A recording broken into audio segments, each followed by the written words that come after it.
Hello दोस्तों, नमस्कार। मैं आप लोगों का हार्दिक अभिनंदन करता हूं अपने ट्रेडर बारी स्टॉक मार्केट यूट्यूब चैनल। जो लोग फर्स्ट विजिट कर रहे हैं, सब्सक्राइब, बेल आइकन ऑल जरूर सेलेक्ट कर लीजिएगा। चलिए शुरू करते हैं। तो जैसा कि आप देख रहे हैं कि अभी जो चल रहा है, तो इस समय मतलब यूएस ऑलरेडी पिटा हुआ था, तो अभी अचानक से थोड़ा सा यूएस का जो डाउ जोन है, एक मिनट मैं निकल आता हूँ। तो डाउ जोन 700 पॉइंट डाउन था, तो लास्ट में ये 670 पॉइंट, मतलब वही तकरीबन वही जहाँ अपन देखे थे वहीं पर ही बंद हुआ। ठीक है, लेकिन अभी थोड़ा सा डाउ जोन का जो फ्यूचर है वो निगेटिव से पॉजिटिव आता हुआ दिख रहा है। ये है ना, मार्च वाला फ्यूचर जो है ये निगेटिव से पॉजिटिव आता हुआ दिख रहा है। तो ये क्यों आता हुआ दिख रहा है? सेम नैस्डैक का भी मतलब है, तो ये भी पॉजिटिव आता हुआ दिख रहा है। और ड्यूरिंग मार्केट में तो नैस्डैक में ठीक ठाक रिकवरी हुआ था, है ना। तो ऐसा क्या मतलब क्यों अभी ये पॉजिटिव होने लगा? और जब उनका मार्केट चल रहा था तब भाई साहब ये निगेटिव में थे, है ना। तो इसका कारण क्या है? हालांकि पूरा एक तरफा गया, फिर धड़ाम से नीचे गिर गया। तो यहाँ अभी हम लोग समझते हैं कि टैरिफ जो कि ट्रम्प साहब ने मतलब कर रहे हैं, तो इसमें सबसे पहले तो ट्रम्प साहब क्या कर रहे नहीं कर रहे सबको पता है। बस मैं इतना बताऊंगा कि वॉरेन बफेट इन्होंने क्या कहा है कि मतलब वार टाइप को ये मतलब मान रहे हैं, ये जो टैरिफ है ये जस्ट एक वार टाइप का सिचुएशन क्रिएट हो रहा है, समझे ना। वार मतलब टैरिफ भी एक प्रकार से वार की श्रेणी में रखी जाती है। तो हम भी बोले कि ठीक है भाई, तो एक बार देख लेते हैं बफेट साहब का। हाँ, तो एक बार बफेट साहब ने क्या कहा है कि जस्ट मतलब वॉरेन बफेट टैरिफ युद्ध की कार्रवाई है। टैरिफ जो है एक प्रकार से मतलब वार की कार्रवाई है जो कि मतलब आदमी करता था।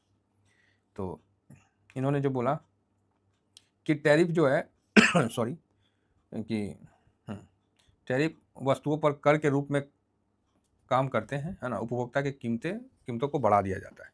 बफेट ने हंसते हुए कहा कि टूथ फेरी उन्हें पैसा नहीं देती है।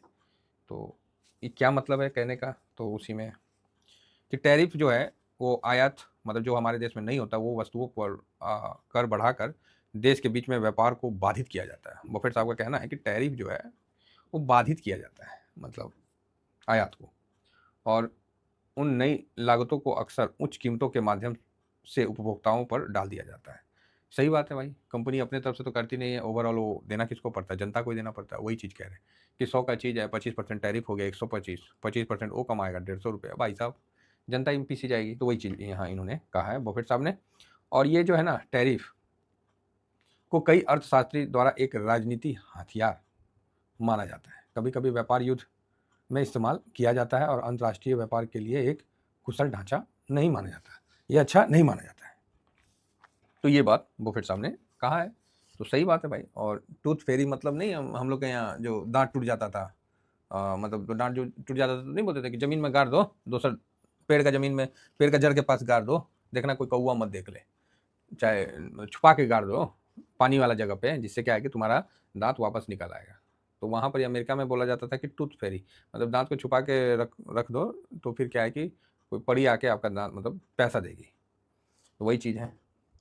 तो यही है, यही सब चल रहा है। तो ये अच्छा स्थिति वहाँ के लिए नहीं है। ट्रम्प मंगलवार को अमेरिका में सबसे बड़े व्यापारिक साझेदारी में अभी ना बहुत ज़्यादा रिपोर्ट निकल के नहीं आया है ट्रम्प द्वारा। बहुत ज़्यादा अभी क्या किए नहीं किए उतना रिपोर्ट नहीं आया, हल्का हल्का तो आया है। तो हल्का हल्का में उनका जो यूएस जो है ना, जो चीफ है, कॉमर्स चीफ जो है, यूएस कॉमर्स चीफ से ट्रम्प टू मीट कनाडा, मतलब उन्होंने कहा कि अभी जो अभी जस्ट ये न्यूज 2 आवर्स जो है कि टैरिफ के रिगार्डिंग कनाडा और मैक्सिको का जो भी है, तो मैं थोड़ा सा उसमें मतलब बात करूँगा, है ना। तो अमेरिका वाणिज्य प्रमुख ने, ठीक है, कॉमर्स चीफ ने कहा कि ट्रम्प टैरिफ के मुद्दे पर कनाडा और मैक्सिको से बात करेंगे। भाई साहब बुरी तरह से ये पॉलिटिक्स जो चल रही है ये भयानक टाइप का चल रहा है, और क्या बोला जाए। तो उसके बाद मैक्सिको ने जवाबी कार्रवाई में कनाडा ने 21 दिन का अल्टीमेट दिया है। तो सब भाई अपना अपना जवाबी कार्रवाई तो करेगा ही ना करेगा। कनाडा और मैक्सिको से आने वाले सामानों पर अमेरिका द्वारा टैरिफ, तो चाइना ने भी 10 तारीख से बोल दिया है कि भैया जो भी अमेरिका से जो आता है, कॉर्न आता है और सोयाबीन वगैरह जो है, उसको बोला कि उस पर भी टैरिफ ठोक के लगाएगा, है ना। चीन ने भी अमेरिका दावों पर 15% का जवाबी टैरिफ, तो उन्होंने भी ठोक के लगाया है। अब देखिए क्या होता है, नहीं होता तो आने वाला वक्त बताएगा ना सर। अब दो महाशक्ति आपस में लड़ रहे हैं, तो वो तो आने वाला समय ही बताएगा। ठीक है, बाकी बहुत ज़्यादा निकल के कुछ नहीं अभी आया, अभी देखेंगे कितना आता है, क्या आता है, तो उस पर आगे चर्चा करी जाएगी। टैरिफ के खिलाफ जवाबी कार्रवाई में मैक्सिको जवाब देगा, लाइव अपडेट। ठीक है भाई, चीन ने कनाडा और ट्रंप के टैरिफ के खिलाफ तुरंत कार्रवाई, मैक्सिको अलग अगला है। तो ये सब चल रहा है। ठीक है, चलो जी, बढ़िया बात है। अब इतना बड़ी जनसंख्या है, कुछ ना कुछ तो चलेगा ही चलेगा। अब ट्रंप के इस कार्रवाई से जो वहाँ के मतलब टैरिफ, हाँ, कनाडा और जो मैक्सिको के रिलेटेड जो है, तो इनका कहना है कि ये बोलते हैं कि अपना जो ये कनाडा और मैक्सिको पे इसलिए लगा रहे हैं क्योंकि वहाँ से मतलब ड्रग्स वगैरह ज़्यादा आता है, तो इसलिए छुपा के आता है। लीगल तौर पे आता तो हम टैक्स और ले लेते हैं, तो वो चक्कर है।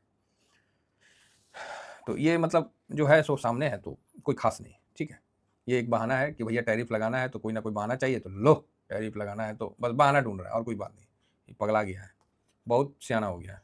ठीक है, अपना देश के लिए सही है, लेकिन उसको नहीं पता है कि इस तरह का जो अगला स्टेप उसको कहाँ लेके जाएगा, क्योंकि वो तो अभी वो जो चल रहे हैं वो तो मस्क साहब जैसा कह रहे हैं वैसा कर रहे हैं, और ट्रूडो ने इसको तो मूर्खतापूर्ण टैरिफ का मतलब कहा है। तो भाई यूरोप देश जो है वो तो बोलेंगे ही बोलेंगे, कहा है तो उनकी शांति छीन रही है। तो आप बोलिएगा क्या मतलब भाई, वो जो अभी तक बैठ के मलाई खा रहे थे ना, ट्रम्प बोला ठहर जा, तुम लोग बहुत मलाई खा लिया, तुम लोग का ना अभी हम नानी याद दिलाते, रुक ससुरा, और वैक साला बोला रुक जा, कोई हटाओ, नाटो में अपना सेवा, बोला रुक जाओ। पहले तो जेलेंस्की को बुला के गड़िया और ये दिया, उसके बाद बोला जा तोरा बंद किए, कोई अब कुछ नहीं देंगे, जाओ। तो भाई अब जेलेंस्की गया यूरोप के पास, तो यूरोप फिर जैसे तैसे उसको बोला कि नहीं देना पड़ेगा, फिर दिया 152 मिलियन कुछ दिया है, और वो भी जो दिया है रसिया का कब्जा किया हुआ दिया है। तो कोई एक आदमी नहीं दिया है, पूरा यूरोपीय संघ की तरफ से दिलाया गया है, और उसका भी बोला गया है कि लोन दिया गया है। तो ट्रम्प साहब का ये अभी दबदबा है, तो भयानक टाइप का वो टैरिफ को लेके किए हुए हैं। अब कनाडा और मैक्सिको भी करेगा तो भाई ये तो सही है कि ट्रम्प पे भी असर पड़ेगा, लेकिन ट्रम्प का मेन उद्देश्य है कि वो अपने आप को नाटो से बाहर निकालना चाहता है, क्योंकि अननेसेसरी जो उनका एक्सपेंड है ना वो कम करना चाहता है। तो ठीक है, अभी देखिए क्या होता है, अभी तो ऐलान तो नहीं किया है, लेकिन चल तो रहा है गर्मा गर्मी अभी पूरी तरह से हर जगह, मतलब अभी गर्मा गर्मी चल रहा है। फिलहाल तो कनाडा मैक्सिको का नाम आ रहा है, भारत का नाम शामिल है। तो अब एक्चुअली क्या है ना कि भारत का नाम शामिल रहे मत रहे उससे क्या मतलब है, अब तो भैया लगाना है, ये है, आपको तो लगाइए, बस बात खत्म। बस इतना मान के चलिए कि ये सब चीज़ जो है मतलब अच्छा नहीं है, लेकिन आपको तो अच्छा करना ही नहीं, आप तो जानबूझ के बैठे हैं। देखिए यही समस्या होता है, वो ससुरा विकसित देश है, चाइना विकसित देश है, हम लोग तो विकसित देश नहीं है। अब इसका मार हम लोग का जो अर्थव्यवस्था पे ज़्यादा पड़ रहा है, क्योंकि हमारे यहाँ जो लोग मतलब निवेश करते थे वो ये सब चक्कर में फंस गए। अच्छा मतलब ब्रोकरेज अच्छा बोल रहा है कि नहीं भारत में अच्छा ग्रोथ होगा, फिर भी कोई एफआईएस नहीं आ रहे, क्योंकि वो तो ट्रम्प के चक्कर में फंसे हुए हैं। ठीक है, तो चलिए ओवरऑल अभी तक तो यही अपडेट है। और जब उनका जो चीफ बोला, वाणिज्य चीफ जो कमर्शियल चीफ हैं, उन्होंने जब बोला तो उसी के लिए डाउ जोन अभी जंप करके ऊपर है। ठीक है, चलिए फिलहाल तो इतना ही है, और ये सब जो हो रहा है वो बिल्कुल सोची समझी प्लानिंग के साथ हो रहा है। रसिया को साथ में लाने का प्लानिंग है, जो कि आप लोग देख रहे हैं, रसिया अब करीब हो गया है, चाइना को अलग करने का तरीका है। तो इतना तो मान के चलिए कि रसिया इतना बुर्बक नहीं होगा कि चाइना से वो संबंध खत्म कर ले, लेकिन चाइना भी ससुरा कहीं ना कहीं उसको डोज दे रहा होगा, है ना। चलिए आगे देखते हैं क्या होता है। इतना ही कहकर अपनी वाणी को विराम देता हूँ। थैंक यू वेरी मच, जय हिंद जय भारत।